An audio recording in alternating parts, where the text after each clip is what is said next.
ঢাকার কসাই মৃত্যুদণ্ডপ্রাপ্ত আসামি সাবেক স্বরাষ্ট্রমন্ত্রী আসাদুজ্জামান কামালকে ফেরত দেওয়ার বিষয়ে বাংলাদেশের চিঠির জবাব দিল ভারত। বিপদ সংকেত টের পেয়ে এবার ভারত ছেড়ে পালালো কামাল। এতক্ষণ শুনছিলেন সংবাদ শিরোনাম, এখন থাকছে বিস্তারিত।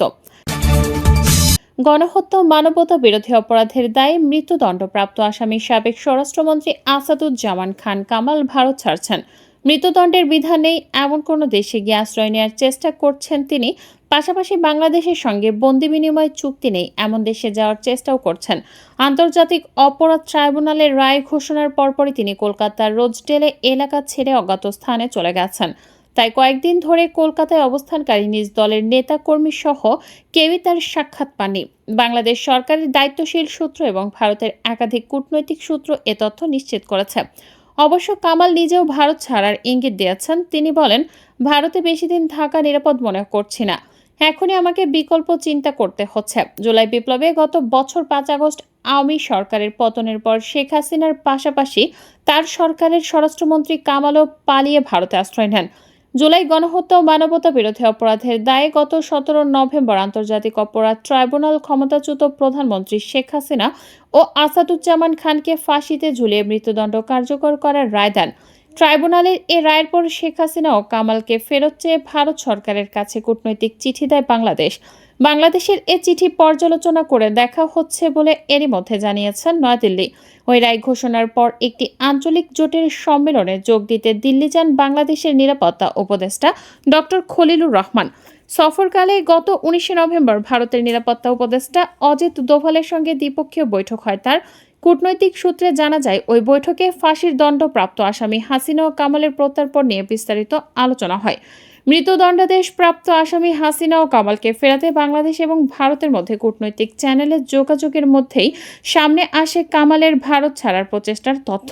স্বরাষ্ট্র মন্ত্রণালয়ের আন্তর্জাতিক শাখার দায়িত্বশীল একজন কর্মকর্তা জানান, আন্তর্জাতিক অপরাধ ট্রাইব্যুনালের রায়ের সূত্র ধরে তৎকালীন স্বরাষ্ট্রমন্ত্রী কামালকে ফেরত চেয়ে ঢাকার তরফ থেকে দিল্লিকে চিঠি দেওয়ার পর বিচলিত হয়ে পড়েন তিনি।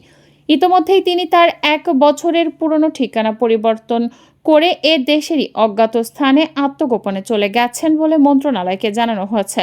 সম্প্রতি আসাদুজ্জামান খান কামাল ভারতে অবস্থানকারী তার এক ঘনিষ্ঠ ব্যক্তির সঙ্গে ফোনালাপে জানান, সেখানে অবস্থান করা আর তার নিরাপদ নয়।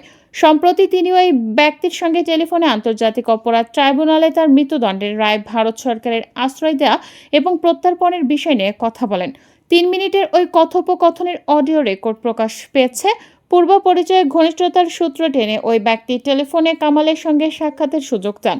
কামাল আপাতত দেখা করতে অসম্মতি জানিয়ে বলেন, আপাতত দেখা করতে চাচ্ছি না, ডেকে কথা বলবো কয়েকদিন পর যদি প্রয়োজন পড়ে।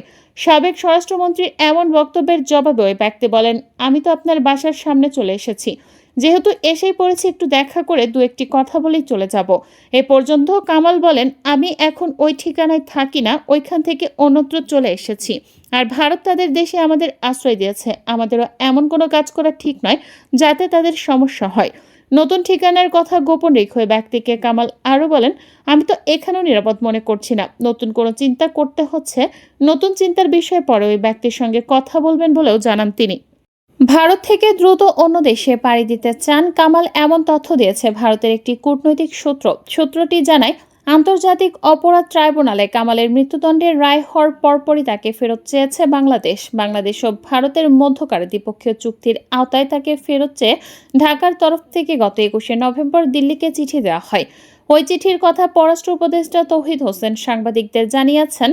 তিনি বলেন, আমরা আন্তর্জাতিক অপরাধ ট্রাইব্যুনালের দেয়া রায় কার্যকর করার জন্য শেখ হাসিনা ও কামালকে ফেরত চেয়ে কূটনৈতিক মারফতে নোট ভার্বাল দিয়েছি। বাংলাদেশের ওই চিঠির প্রাপ্তি স্বীকার করে ভারতও আনুষ্ঠানিক প্রতিক্রিয়া জানিয়েছে। দেশটির পররাষ্ট্র মন্ত্রণালয়ের মুখপাত্র রণধীর জয়সওয়াল নয়াদিল্লিতে আয়োজিত সংবাদ সম্মেলনে জানিয়েছেন, আমরা চলমান বিচারিক ও অভ্যন্তরীণ আইনি প্রক্রিয়ার অংশ হিসেবে বাংলাদেশের অনুরোধপত্রটি পরীক্ষা করে দেখছি। আমরা সবসময় প্রতিবেশী দেশ হিসেবে বাংলাদেশের শান্তি, গণতন্ত্র, অন্তর্ভুক্তি ও স্থিতিশীলতা সহ সে দেশের জনগণের সর্বোত্তম স্বার্থের বিষয়ে অঙ্গীকারবদ্ধ। এ লক্ষ্য অর্জনে আমরা অব্যাহতভাবে সব অংশীজনের সঙ্গে গঠনমূলকে যুক্ত থাকব। ভারতের সূত্রটি জানায়, বাংলাদেশের চিঠি ও ভারতের প্রতিক্রিয়ায় সাবেক স্বরাষ্ট্রমন্ত্রী বেশ ঘাবড়ে গেছেন। তিনি ওই দিন তার কলকাতার ডেরা পাল্টে অন্যত্র এক অজানা গন্তব্যে গিয়ে আশ্রয় নিয়েছেন। ভারত সরকারের পক্ষ থেকে চলাচলে কোনো বিধিনিষেধ না থাকলেও তিনি নিজেকে অনেকটাই গুটিয়ে নিয়েছেন। এর আগে তিনি কলকাতায় অবস্থানকারী তার দলের বিভিন্ন পর্যায়ের নেতাকর্মীর সঙ্গে নিয়মিত বসতেন। এখন সবার আড়ালে চলে গেছেন। সূত্র জানায়, ভারত থেকে আসাদুজ্জামান খান কামাল দ্রুতই অন্য কোনো দেশে আশ্রয় নিতে যাচ্ছেন, এমন তথ্য স্বরাষ্ট্র মন্ত্রণালয়কে অবহিত করেছে দেশের একটি সংস্থা। সরকারের একজন দায়িত্বশীল কর্মকর্তা জানান, আমরা জানতে পেরেছি পলাতক সাবেক স্বরাষ্ট্রমন্ত্রী কামাল ভারত থেকে দ্রুতই অন্য দেশে পাড়ি জমাচ্ছেন, এমন তথ্য আমাদের কাছে এসেছে। এখন আমরা ভারতের জবাবের অপেক্ষায় আছি। আমরা আশা করছি অন্য দেশে পালিয়ে যাওয়ার আগেই ভারত আমাদের চিঠির যথাযথ মর্যাদা দিয়ে তাকে ঢাকার হাতে তুলে দেবে।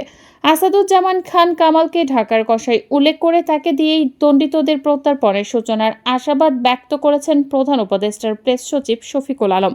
গত ২৮ নভেম্বর এ বিষয়ে দৃঢ় আশাবাদ ব্যক্ত করে নিজের ফেসবুক পেজে তিনি লেখেন, জুলাই গণ অভ্যুত্থান ঠেকাতে মানবতা বিরোধী অপরাধের দায়ে দণ্ডিত হওয়ার পর শেখ হাসিনার প্রত্যর্পণের বিষয়ে বাংলাদেশের অনুরোধ খতিয়ে দেখছে ভারত।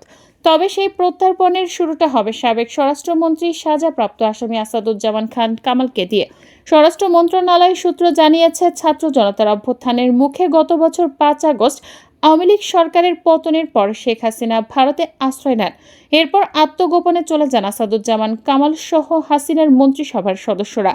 হাসিনার পতনের পর পালাতে গিয়ে সীমান্ত এলাকা ও দেশের বিভিন্ন স্থানে আত্মগোপনে থাকা অবস্থায় আইনশৃঙ্খলা বাহিনীর হাতে তৎকালীন মন্ত্রী আনিসুল হক, ডাক্তার দীপুমণি, ডক্টর আব্দুর রাজ্জাক, মোহাম্মদ ফারুক খান, ইমরান আহমেদ, রাশেদ খান মেনন, আনোয়ার হোসেন মঞ্জু, হাসানুল হক ইনু, কামরুল ইসলাম, শাহজাহান খান ও রমেশ চন্দ্র সেন গ্রেপ্তার হন। এছাড়া সাবেক প্রধানমন্ত্রীর ৩ উপদেষ্টা সালমান এফ রহমান, তৌফিক ইলাহি চৌধুরী ও কামাল আব্দুল নাসের চৌধুরী কারাগারে রয়েছেন।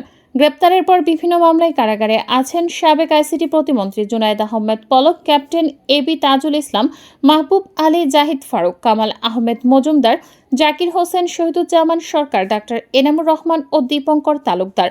উপমন্ত্রীদের মধ্যে গ্রেপ্তার হচ্ছেন আরিফ খান জয়, আব্দুল্লাহ আল ইসলাম জ্যাকব ও ধীরেন্দ্র দেবনাথ শম্ভ। এদের মধ্যে সাবেক শিল্পমন্ত্রী নুরুল মজিদ মাহমুদ হুমায়ুন কারাগারে অসুস্থ হয়ে পড়লে হাসপাতালে নেওয়া হয়, সেখানেই তিনি চিকিৎসাধীন অবস্থায় মারা যান। স্বরাষ্ট্র মন্ত্রণালয়ের রাজনৈতিক শাখার একজন কর্মকর্তা জানান, দেশের কোনো বন্দর ব্যবহার না করে যাতে ক্ষমতাচ্যুত আওয়ামী লীগ সরকারের কোনো মন্ত্রী কিংবা জুলাই হত্যাকাণ্ডের সঙ্গে জড়িত কেউ দেশ ত্যাগ করতে না পারে, সেজন্য আইন শৃঙ্খলা বাহিনীর প্রতি অন্তর্বর্তী সরকারের বিশেষ নির্দেশনা রয়েছে। তবে এর মধ্যেও বিভিন্ন উপায়ে অবৈধ পথে অনেকেই দেশ ত্যাগ করেছেন। আসাদুজ্জামান খান কামাল অবৈধভাবে সীমান্ত পাড়ি দিয়ে ভারতে পালিয়ে গেছেন। ওই কর্মকর্তা বলেন, গত বছরের সেপ্টেম্বর-অক্টোবরের দিকে কামালকে কলকাতার একটি পার্কে আওয়ামী লীগের আরও কয়েক নেতার সঙ্গে দেখা গেছে।